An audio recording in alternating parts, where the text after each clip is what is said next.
Olá pessoal, tudo bem? Dando continuidade aqui. Muita gente vem perguntar como é que eu faço para abrir o terceiro olho, como é que eu faço para ver as coisas. Pessoal, não é bem assim, tá? Todo mundo pode abrir o olho espiritual, mas nem todo mundo deve abrir. É por isso que ele está fechado. Então ele vai abrir a hora que você estiver fazendo as práticas corretas, estiver seguindo uma conduta correta, estiver seguindo algumas virtudes, para que isso desperte de uma forma consciente que não te prejudique. Por que eu falo isso? Tem algumas pessoas que falam, mas aquela pessoa faz tudo errado e não sei o que, e já nasceu com esse negócio aberto. Vê tudo e fala com os espíritos e não sei o que. Isso é irrelevante. Isso ajuda quem tiver que ajudar. Se a pessoa tem essa faculdade desperta, é porque ela precisa de usar essa faculdade. E não é que ela nunca fez nada, que ela nunca praticou nada. Ela já fez, já praticou coisa em outras vidas. Isso é meio óbvio, né? Então a gente tem que pensar um pouquinho antes de sair julgando as pessoas por aí, achando que porque elas estão fazendo coisas que você acha que está errado, realmente são erradas. Certo e errado é relativo de acordo com o universo individual de cada um. O que a gente tem que seguir são as leis do céu e da terra, as leis harmônicas, né, as leis de Deus, e isso tem a ver com a gente viver em plenitude de experiência, mas viver com amor, respeitando as pessoas, tratando bem as pessoas, tentando não prejudicar as pessoas, enfim, agindo de uma forma como Cristo, como Buda, como Lao Tse, como todos os grandes mestres também já deixaram ensinamentos que são absurdamente valiosos e as pessoas preferem, por preguiça, decorar livros. Tem pessoas que vêm conversar comigo e falam, não, porque o livro X, o capítulo tal, o parágrafo tal diz assim. Eu olho assim, tá, eu não li o livro. Ou então, eu já li, mas eu não decorei o livro. Ninguém tem que decorar livro. Eu fico abismado com esse negócio do pessoal que fica horas e horas e horas decorando alguma coisa para poder falar para os outros que sabe aquilo lá. O que adianta ter a parte intelectual se não tem a parte prática? O que adianta ler e estudar milhões de coisas se não põe nada disso em prática? Eu estou falando põe em prática mesmo, tá? Não é fingir que põe em prática. Veste um monte de máscara para sair iludindo as pessoas por aí, bancando o santinho. Ninguém é santinho. É melhor você falar um palavrão aqui, outro ali, fazer uma besteirinha aqui, outra ali, mas ter verdade no coração, ter intenção pura, do que sair por aí excomungando todo mundo, falando que todo mundo está errado em detrimento de um livro que você decorou. Isso é besteira, isso é tolice. Em relação ao terceiro olho é a mesma coisa. Eu vejo milhões de técnicas, milhões de métodos, mas pouca gente realmente vai conseguir ter uma abertura correta. E aí está outro problema, tá? Tem algumas técnicas que se você forçar, você abre. Eu não vou ensinar técnica nenhuma aqui. Vocês busquem todos os vídeos que eu já coloquei aí, que eu dei recomendações de técnicas e de métodos metafísicos, métodos corretos, são científicos dentro da metafísica, da espiritualidade. Em algum momento, as faculdades, os siddhis, né, que se fala dentro da yoga, eles vão despertar. A visão espiritual é uma delas, não é a principal, tá? Por que eu estou falando isso? Em eras passadas aqui na Terra, vou comentar aqui da época de Atlântida, foram várias eras, tá? Até onde eu sei, até onde eu busco informação aqui, foram 4 eras, e em uma dessas eras começou a despertar muito faculdades espirituais de uma forma equivocada. Então as pessoas abriam um terceiro olho para ver coisas e conversar com coisas. Qual que é o problema disso? Normalmente quem desperta para o lado visual da informação, tipo assim, estou vendo com o olho físico o mundo espiritual, é um caminho de mão dupla, uma via de mão dupla, desculpa, uma via de mão dupla. Então, ao mesmo tempo que você vê, você é visto. E isso tem consequências. Porque a gente sabe que tem muitos seres no mundo espiritual que estão buscando ajuda, ou estão em sofrimento, ou estão pervertidos, vamos dizer assim, corromperam a própria energia e estão buscando aí prejudicar outras pessoas para se favorecer. E aí quando você vai atingindo certas faculdades, se você não tiver o discernimento, se você não tiver a virtude correta, você pode sim se machucar e se prejudicar grandemente. É por isso que existe a tela búdica. Se você não sabe o que é tela búdica, vai estudar um pouquinho. Mas a tela búdica é o que mantém certas faculdades aí no lugar certo até o momento correto dela despertar. Em conjunção, né, em afinidade e ressonância com aquela egrégora que te sustenta ou da mônada a qual você faz parte. Então todos nós fazemos parte do mundo espiritual, nós somos espíritos utilizando um corpo humano. Nós temos o direito de nascença de manifestar todas essas qualidades espirituais. A diferença é que se a gente manifestar na hora errada, a gente pode mais prejudicar do que se ajudar. Porque existem ciclos. comentei em um vídeo passado sobre as yugas. Então existem ciclos cósmicos e o nosso corpo também segue ciclos. Se a gente força a energia no momento errado, se a gente tenta ligar o 110 no 220, queima o fusível. E o fusível é o nosso corpo. E aí pode morrer. Então a gente tem que tomar cuidado na hora de subir a Kundalini. E isso está ligado também ao terceiro olho. Então não é porque a pessoa tem visão espiritual aberta que ela subiu a Kundalini dela, ela não subiu a energia, ela não alcançou o coronário dela, ela não alcançou outros níveis. Tem pessoas que têm a faculdade da visão espiritual, a clarividência, por outros motivos. Isso não transforma ninguém em santo. E ninguém vai ficar falando com espíritos para poder resolver o problema de ninguém. As pessoas têm que aprender a resolver o próprio problema e acessar a espiritualidade como amigos, como irmãos, como companheiros e não como muleta. Não para ficar pedindo só.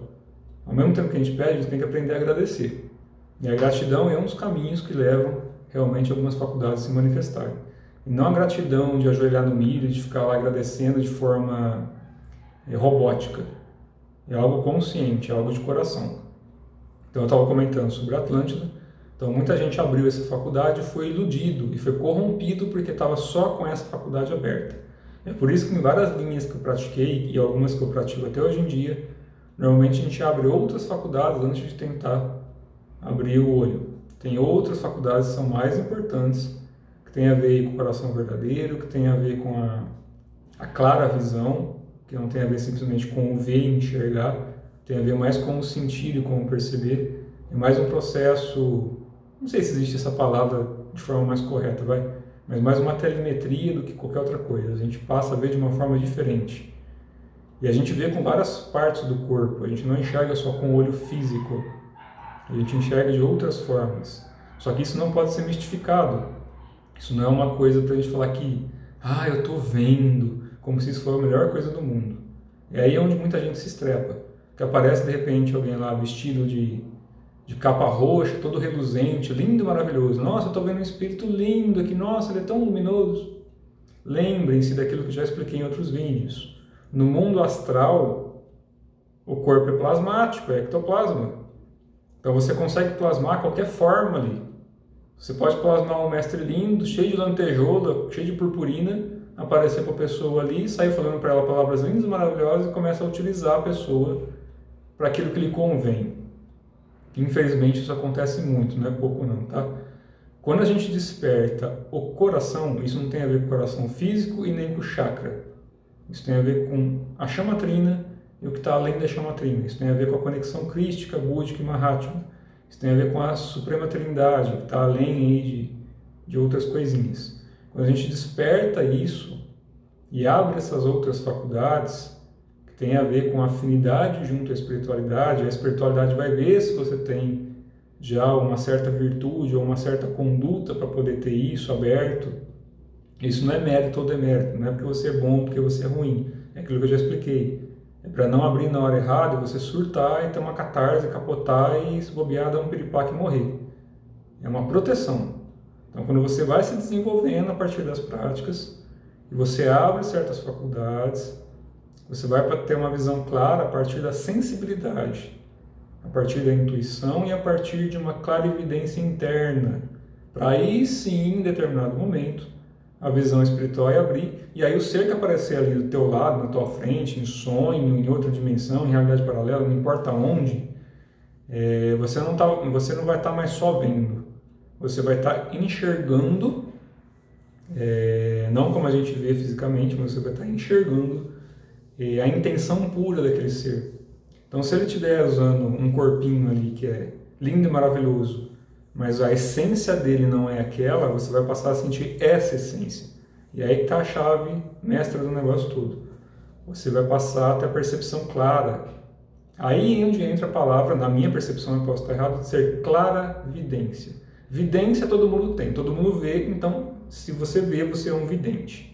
A claravidência, você tem uma percepção clara da espiritualidade. Isso realmente é clarividência. Sem sujeira, com um filtro que é da intenção pura, o filtro da virtude. E isso daí depende da conduta de cada um. Então, técnicas existem aos milhares. A gente tem que aprender a descalcificar sim a pineal, porque a gente ingere uma série de coisas que não é legal. Flúor é uma coisa que mata muito, calcifica demais. vão estudar um pouquinho a respeito também, que vocês vão achar material, inclusive científico, sobre isso. Mas existem práticas a partir da metafísica, seja pela yoga, pelo Qigong, por outras vertentes. Não vou citar todas aqui não, já falei disso milhões de vezes. Então busquem aquilo que tem afinidade, vai praticando, vai praticando, vai praticando. Vai refinando.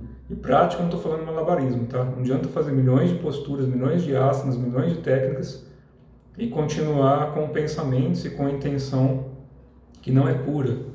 Volto a dizer, não tem a ver com certo e errado, tem a ver com afinidade, tem a ver com ressonância. Então, conforme você vai se lapidando aí, se melhorando um pouquinho todos os dias, você vai alcançando certas virtudes e a partir dessas virtudes, portas vão se abrindo. Isso tem a ver com uma série de coisas, tá? Então, eu volto a dizer, volto a afirmar que todo mundo é um espírito em corpo humano e todo mundo tem direito de nascença, de alma, de manifestar a sua plenitude. Só que essa plenitude, se a gente continua se boicotando e fazendo coisas que não estão alinhadas ao que a gente costuma dizer, né, às leis do céu e da terra, ou às leis de Deus, a gente simplesmente está se densificando. Isso também não está errado. Se você não fizer isso nessa vida, em alguma vida vai fazer. Se não for no plano físico, vai ser em outro plano. Se não for nesse planeta, vai ser em outro. Em algum momento as coisas vão acontecendo até que a gente volte à fonte, né? A gente volte à nossa morada inicial. Então esse universo foi construído e destruído milhões de vezes, assim como a Terra já passou por centenas de transformações, esse universo já passou por centenas de transformações, assim como outros universos, tanto manifesto como imanifesto, passa por transformações, que são as eternas mutações, né? Que a gente fala muito isso no taoísmo, no budismo, em outras filosofias, na yoga, só que de forma diferente. Cada uma usa a sua linguagem, mas o princípio é que tudo está em constante mutação. E a gente também. A diferença é que as práticas internas, se você tiver um professor correto, se você seguir uma tradição, uma linhagem ou um método correto, você acelera isso. Por exemplo, vou citar de novo aqui o Paramahansa Yogananda, por causa dos ensinamentos dele, mas vocês vão encontrar isso no taoísmo e no budismo. Estou citando ele porque é muito conhecido no pessoal que vem conversar comigo. Ele comenta lá que uma prática de Kriya Yoga bem feita, isso para quem já recebeu a iniciação, tá? Para quem está começando, pratique, pratique, pratique. Para quem já foi iniciado, já estudou um pouquinho sobre isso. Não posso abrir iniciação aqui, óbvio, mas ele diz que uma prática de Kriya Yoga bem feita antecipa aí alguns anos de, vamos dizer, evolução natural para ficar mais racional, tá? Isso tem a ver com despertar consciencial também. Então, quanto mais você pratica, mais rápido você acelera o seu processo de despertar, para que ascensione e realmente se torne consciente e possa abandonar o sofrimento. Abandonar o sofrimento não tem a ver simplesmente com abandonar a Terra. A gente fala, estou de saco cheio da Terra. Eu também estou. Mas não é da Terra, não é das pessoas. É da conduta em que as pessoas se colocaram, porque geram todo esse sofrimento e todo esse problema que a gente enxerga hoje em dia aí. E isso tem a ver com uma porrada de motivos diferentes, uma porrada de seres e coisas ruins. Então a gente tem que se desprender disso e ascensionar. Ascensionar a consciência não significa deixar o corpo físico. A gente pode ascensionar utilizando o corpo físico também. É difícil, porque a gente está num ciclo, numa yoga que ela é um pouco complicada. Mas ainda assim os ensinamentos estão aí, as práticas estão aí. A diferença é que se a pessoa for acomodada e preguiçosa, vai ficar um pouquinho difícil. Então a primeira coisa é a gente tirar aí as muletinhas da preguiça e comodismo e bola para frente, fazer as práticas, seguir as condutas, se conectar com a espiritualidade de forma consciente e não doutrinária e ilusória. Beleza, pessoal? É isso aí. Boa prática a todos.